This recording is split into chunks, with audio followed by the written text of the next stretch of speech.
Thank you for watch. Belakangan ini viral di media sosial X dengan tagar kabur aja dulu yang mengajak warga Indonesia untuk pindah ke negara lain. Tagar tersebut menjadi indikasi bahwasanya masyarakat Indonesia berbondong-bondong untuk mencari penghidupan yang lebih layak dan kesejahteraan hidup di negara lain. Dalam tren tersebut, warganet merekomendasikan negara seperti Australia, Jerman, Jepang, Belanda, Singapura, dan lain-lain. Pada pembahasan kali ini, saya akan membahas bagaimana Singapura mengambil para talenta Indonesia yang disebut menjadi negara rekomendasi dari para wanita tersebut. Singapura merupakan negara tetangga Indonesia yang berdekatan hanya berjarak 12 km dari kota Batam. Walaupun luas wilayah yang kecil, Singapura dikategorikan sebagai negara maju di kawasan Asia Tenggara.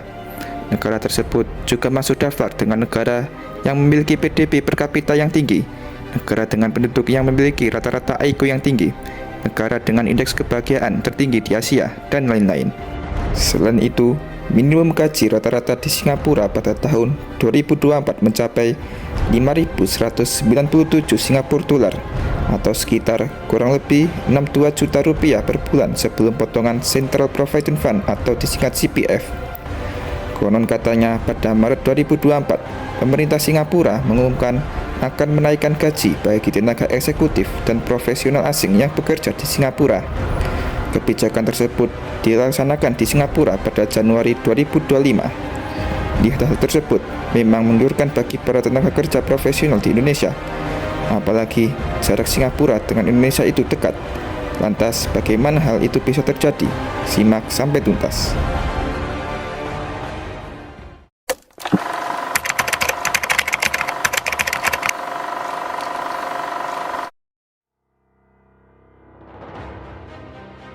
Banyak dari talenta unggul Indonesia untuk hijrah ke Singapura melalui jalur pendidikan, pekerjaan, atau kolaborasi antara kedua negara tersebut.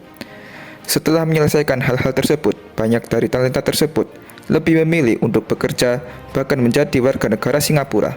Mungkin ada beberapa faktor yang menyebabkan para talenta untuk menetap di Singapura. Faktor pertama ialah kesempatan dan peluang karir lebih baik. Singapura dikenal sebagai negara memiliki ekosistem yang sangat menarik bagi para pekerja. Dengan banyaknya perusahaan-perusahaan maju, pusat inovasi teknologi, pusat penelitian, dan lain-lain. Hal tersebut juga ditambahkan dengan mampunya memberikan gaji yang tinggi, jalur karir yang jelas, fasilitas kerja yang modern, dan lain-lain. Maka tak heran, banyak pekerja atau talenta muda menunjukkan ketertarikannya untuk berkarir di Singapura ketimbang di dalam negeri. Faktor selanjutnya ialah kualitas pendidikan. Pendidikan Singapura dikenal memiliki sistem pendidikan terbaik di dunia. Hal ini dimulai dengan kualitas pengajar yang baik, fasilitas yang baik, kurikulum terbaik, dan tersedia bimbingan bakat terpadu bagi setiap pelajar Singapura. Maka tak heran, negara ini menduduki peringkat 8 dalam INSEAD, Global Innovation Index, dan berada di peringkat ketiga dalam IMD 2014. Dan berada di posisi kedua pada Global Forum Ekonomi pada 2014 dan 2015. Selanjutnya, pada tahun 2016, QS World University Ranking menempatkan Singapura sebagai negara yang paling kompatibel untuk pelajar internasional. Hal ini berdasarkan pada kriteria seperti universitas, standar hidup, peluang kerja, dan sebagainya. Faktor selanjutnya ialah lingkungan dan infrastruktur yang mendukung. Singapura dikenal memiliki infrastruktur yang memadai. Hal ini dimulai dari sistem transportasi. Menurut laporan yang dirilis oleh konsultan global McKinsey mengatakan Singapura memiliki transportasi terbaik dan paling terjangkau di dunia di antara 24 kota di dunia. Penilaian tersebut dihitung berdasarkan sistem transportasi umum, pribadi, sepeda, dan pejalan kaki. Tidak hanya itu, Singapura menduduki peringkat atas dalam hal keterjangkauan transportasi, efisiensi, dan keamanan. Hal ini tidak dalam hal faktor infrastruktur transportasi saja. Hal ini juga didukung oleh lingkungan yang mendukung untuk inovasi dan kolaborasi. Singapura telah berhasil mendapatkan dirinya sebagai negara dengan pusat inovasi di kawasan Asia Tenggara. Faktor pendorong hal tersebut ialah investasi besar-besaran dalam penelitian Research and Development atau sering disingkat R&D. Pemerintah Singapura telah mendirikan lembaga penelitian kelas dunia serta membangun universitas terbaik mereka. Lembaga penelitian mereka seperti Agency for Science, Technology and Research yang disingkat ASTAR dan Nanyang Technological University untuk memfasilitasi riset dan inovasi.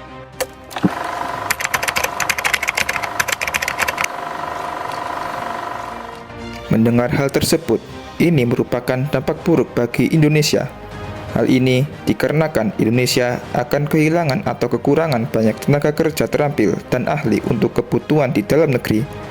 Namun, ada dampak lain yang buruk menerpa pada negara kita, yaitu pertama, penurunan daya saing global. Untuk memenuhi keberlanjutan ekonomi di Indonesia bergantung pada tenaga kerja yang kompeten. Jika hal ini terus terjadi, maka tingkat inovasi dan daya saing Indonesia akan berkurang. Dan inilah akan membawa dampak buruk dalam masa depan kemajuan dan perekonomian bangsa. Kedua, kemungkinan pemerintah akan mengimpor tenaga ahli.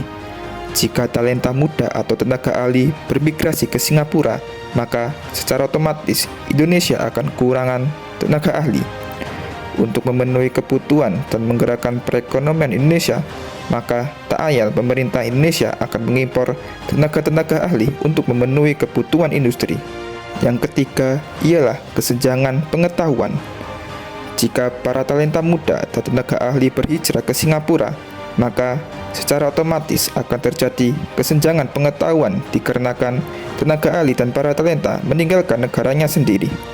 Hal ini juga berdampak bagi masa depan bangsa dengan mempengaruhi kualitas pendidikan dan pelatihan bagi generasi mendatang.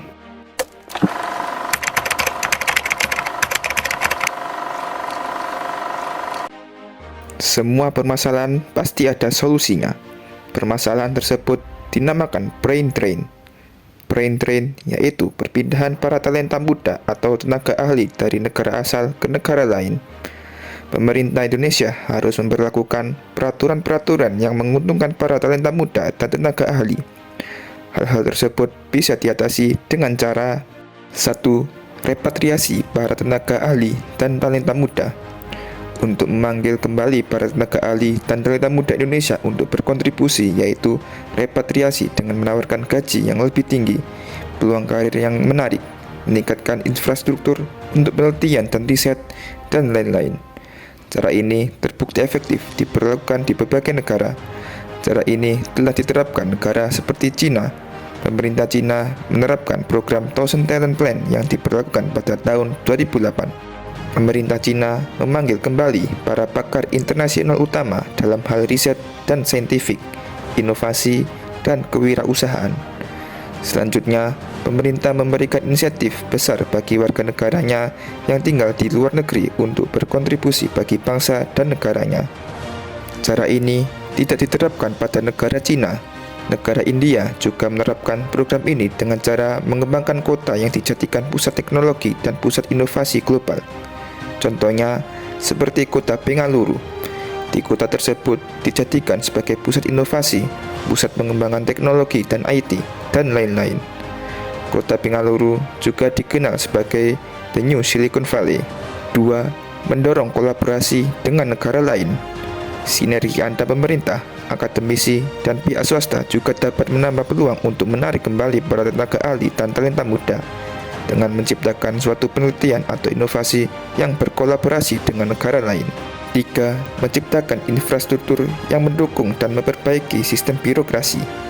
Dengan adanya infrastruktur yang mendukung dan sistem birokrasi yang baik juga berpengaruh untuk menarik kembali para talenta muda dan tenaga ahli. Hal ini juga akan dapat mengundang para investor-investor global untuk membuka industri mereka atau pusat inovasi mereka. 4. Menawarkan kewarganegaraan ganda. Jadi, mereka tidak perlu khawatir jika mereka berkontribusi di negara lain jika status kewarganegaraan mereka hilang. Dengan adanya kewarganegaraan ganda, para tenaga ahli dan talenta muda juga dapat berkolaborasi untuk berkontribusi bagi negara asalnya dan negara tempat mereka bekerja.